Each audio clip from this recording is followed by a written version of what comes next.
ఈ దేశ నిర్మాణం చేసినటువంటి క్రైస్తవ సమాజం, ఈ దేశ నిర్మాణం చేసినటువంటి క్రైస్తవ సమాజం కలలుగన్నటువంటి రాజ్యం స్క్రీన్ మీద మీకు కనిపిస్తా ఉంది.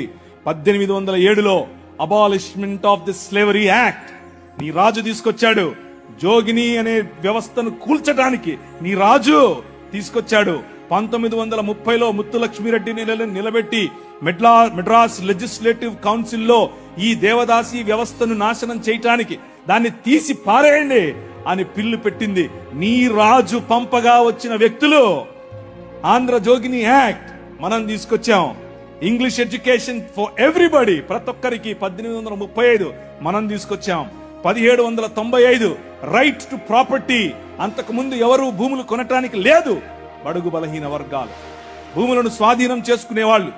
నీకేంద్ర రే మల్లిగా అనేవాళ్ళు, నువ్వెవరా రే ఈరిగా అనేవాళ్ళు, నువ్వెవరా రే బయటుండు, నువ్వు మా ఇంటికి రావద్దు, నీ నీడ పడద్దు అన్నారు. కానీ నీ రాజు నీకు అధికారం ఇచ్చాడు. భూమి కొనుక్కునే అధికారం, భూమిలో పండించుకునే అధికారం, పండించిన దాన్ని తినే అధికారం నీది. అంతకు ముందేమయ్యేది, భూమి తీసుకుని కష్టపడి మంచిగా పనిచేసి ఇంత పండు పండిన తర్వాత వస్తాడు గారు, ఏడ్రా ఇదేంటి బాబండింది, అమ్మగారికి కావాలంటే ఇచ్చిరాపో అంటే నోరు మూసుకొని ఇవ్వాలి అంతే. అదే చట్టం. కానీ ఈ రోజు అది కాదు. నువ్వు పండించింది నువ్వు తింటావు, నువ్వు పండించింది నీ పిల్లలు తింటారు, నువ్వు పండించింది ధైర్యంగా నీకోసం పెట్టుకుంటావు, పొదుపు చేసుకుంటావు. కారణం ఏమిటి? నీ రాజు, రాజులకు రాజు, ప్రభువులకు ప్రభువు, కైసర్ అగస్తస్ మరియు కైసర్ తిబేరియస్ల ప్రతినిధి అయిన పిలాతు ముందు నిలబడుకొని నా రాజ్యము నీ రాజ్యము లాంటిది కాదని చెప్పాడే ఆ రాజు. Right to property, right to education, abolishing killing children. చిన్న పిల్లలను కొనుక్కొని వెళ్లే వాళ్ళు రాజు. ఆయన ఒకసారి రాశారు, ఈ దాన్ని ఏమంటారు, కాటన్ గారు ఆయనకు రాసినటువంటి కాటన్ గారి గురించి రాసినటువంటి పత్రిక ఒక పుస్తకంలో ఇలా రాసిందట. ఏంటంటే వాళ్ళ ఇంట్లో పనిచేసేటట్టు ఒక ఆయమను వచ్చి ఒక ₹1/2 ఇవ్వమ్మా అని అడిగింది. ఆ రోజుల్లో ₹1/2 ఎందుకమ్మా అంటే, నేను వెళ్ళి రాజమండ్రిలో ఒక ఆడపిల్లను కొనుక్కొచ్చుకుంటాను అంటుంది. ఏంటి కొనుక్కొచ్చుకుంటావా? ఎందుకు? అది మన పరిస్థితి ఆ రోజుల్లో. పిల్లలు నమ్ముకునేటటువంటి బతుకులు, తినటానికి లేని బతుకులు, పిల్లలు నమ్ముకునేటటువంటి బతుకుల నుండి నీ రాజు, నువ్వు అమ్మటానికి వీలు లేదు, నువ్వు చంపటానికి వీలు లేదు. నిర్మాణం కట్టాలంటే పిల్లల్ని చంపరారు, ఏదైనా రోడ్డు వేయాలంటే పిల్లల్ని చంపుతారు, రక్తం పడాలంటారు. ఇలా పిల్లలను, మన పిల్లలను చంపుతూ ఉంటే ఆపింది నీ రాజు. Right to education 1913. నువ్వు పెళ్లి చేసుకుంటే నీ భార్య 7 రాత్రులు బ్రాహ్మణుడితో పడుకోవాలి. ఇది ఈ దేశ చట్టం. నువ్వు నల్లగా ఉన్నావట, నీకు దాన్ని ఏమంటారు, బట్టతలు ఉందంట, రింగులు ఎంటుకలు ఉన్నాయంట, కాబట్టి నువ్వు దాసుడివి, దస్యుడివి, నువ్వు రాక్షసుడివి, నువ్వు మ్లేచ్ఛుడివి. కాబట్టి నీ జీవితాన్ని మార్చాలంటే, కాబట్టి నీ వంశాలు మంచిగా మారాలంటే బ్రాహ్మణుడితో నీ భార్య పడుకోవాలి. కడిగే పిల్లలు ఎలా ఉంటారు? అప్పుడు ఆర్యీకరణ జరుగుతుంది. కృణ్వంతో విశ్వమార్యం అన్నారు. అంటే అర్థం ఏంటి? ఈ ప్రపంచం మొత్తాన్ని కూడా ఆర్యీకరణ చేయాలి అన్నది వారి రాజ్య కళ. The kingdom of Rama, but the kingdom of God, దేవుని రాజ్యం ఏమందో తెలుసా? ఎవరితో పడుకోవక్కర్లేదు. My blood is enough, I will cleanse you from all sin. ప్రతి పాపము నుండి యేసు రక్తము నిన్ను కడిగి పరిశుద్ధనిగా చేస్తుంది. ఎవరి దగ్గర పడుకోవక్కర్లేదు. మనం ఈ దేశానికి ఒక చట్టం ఇచ్చాం. ఏం చట్టం ఇచ్చాం? 1819లో. ఇదంతా నేను సుత్తి కొడుతున్నా అనుకున్నారా? చట్టం ఇది. ఒక్కసారి చరిత్ర తిరిగేయండి. ఇదంతా నీ రాజు చేశాడు ఈ దేశానికి.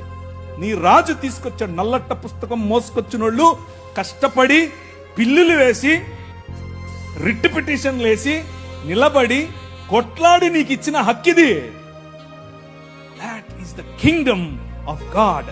No discrimination, right to sit, abolishing child marriages. ఇలా చెప్పుకుంటూ పోతే ఎన్ని చట్టాలు చేశాం మనం. రైలు మనది, పోస్ట్ ఆఫీస్ మనది, IAS తెచ్చింది మనం, IPS తెచ్చింది మనం. తెలుగు భాషను మ్లేచ్ఛ భాష అన్నారు. అరే ఏం భాష మాట్లాడుతున్నాడు మ్లేచ్ఛుడా అంటే తెలుగు భాషలో డిక్షనరీ, మొట్టమొదటి డిక్షనరీ మంది. మీ నాయన రాజు, ద కింగ్, మనమిచ్చాం. CP Brown, he was a missionary. ఆయన కలెక్టర్ మాత్రమే కాదు, మిషనరీ. తెలుగు భాష గద్య భాగంలో మొట్టమొదటి పేపర్ మనది.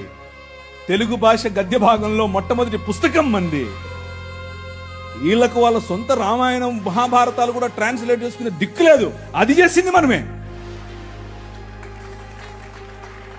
నిజం చెప్తున్నాను, నేను అబద్ధం చెప్పట్లేదు.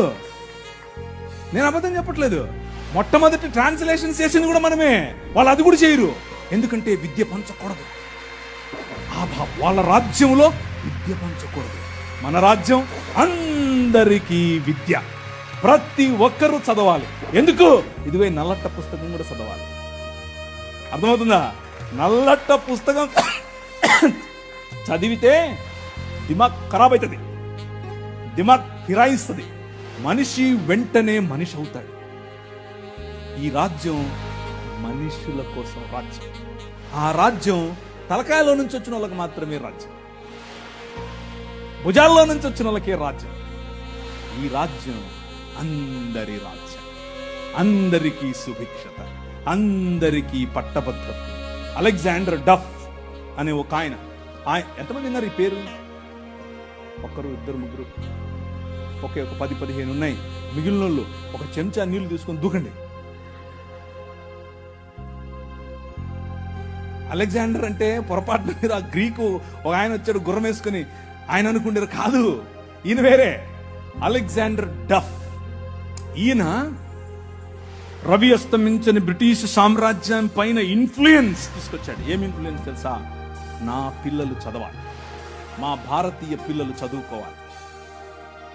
పిల్లన్నారు, ఎందుకు? మాకు అవసరం లేదు, మీ పాశ్చాత్య విద్యతో మేమేం చేస్తాం, మేము మంత్రాలు చదువుతాం. ఆయన అన్నాడు, మంత్రాలకు చింతకాయలు నైరాల్తా హై.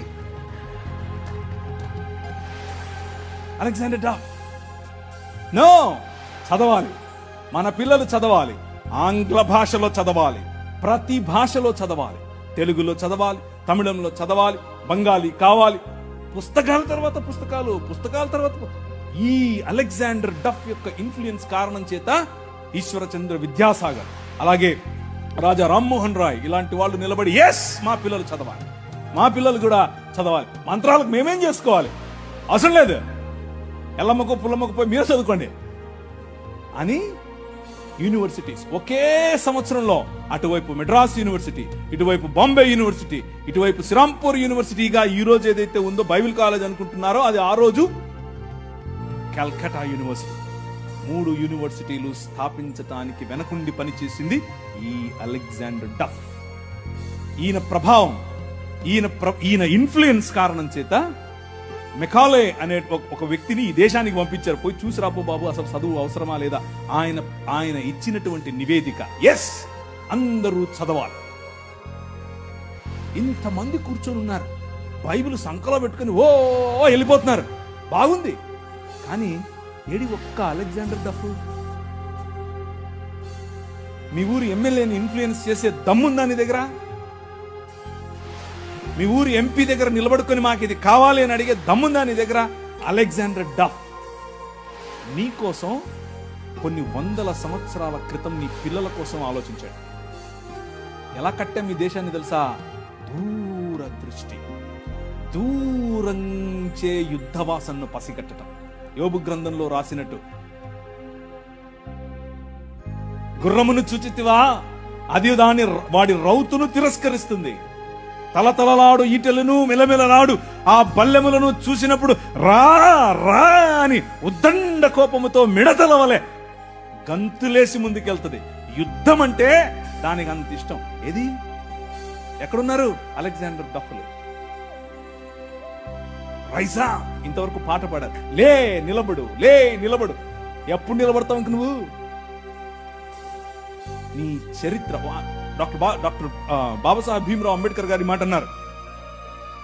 ఆయన కూడా ఒక చోట నేర్చుకుందే, మనమే నేర్పాం. కింగ్ ఆఫ్ దిస్ వరల్డ్ నేర్పాడు. ఏమన్నారు తెలుసా? చరిత్ర, నీ చరిత్ర, నీ చరిత్ర తెలుసుకోకపోతే నువ్వు చరిత్రలో లేకుండా పోతావు. ఇది నీ చరిత్ర. ఇది నువ్వు ఈ దేశానికి, ఈ దేశ నిర్మాణంలో నువ్వు సాధించినటువంటి చరిత్ర. దారా యాక్ట్ 1879. దారా అంటే డెక్కన్ అగ్రికల్చరల్ రిఫార్మ్స్ యాక్ట్ దాని పేరు. ఆ రోజుల్లో స్వరాజ్యం లోకమానుడు ఉన్నాడు కదా ఆయన అన్నాడు, ఏమన్నాడు, ఆయన ఎందుకు అంతటానికి, ఎవరికి? పేదలు, బడుగు, బలహీన వర్గాలు వెళ్ళి దాన్ని ఏమంటారు, దున్నుకుంటామయ్యా అంటే, సరే దా. అదేదో ఆ రోజుల్లో సినిమా వచ్చింది, సబ్బు పౌడరు చూపించి వాళ్ళ దగ్గర భూములు తీసుకునేవాడు. ఆ టైప్ ఇది. అలా చేస్తూ ఉంటే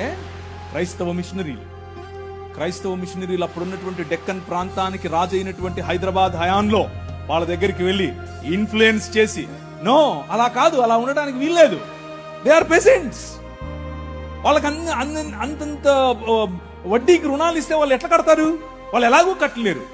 కాబట్టి డబ్బులేమో ఇచ్చేసి వాళ్ళు కట్టలేని పక్షంలో వాళ్ళ భూములు తీసుకోవటం ఏంటిది? This is not righteousness, this is not right. అది న్యాయం కాదు. ఆయన భుజముల మీద రాజ్యభారముండును. ఆయన భుజములు ఎక్కడ? ఫ్రిడ్జ్ లో పెట్టొచ్చింటాడా?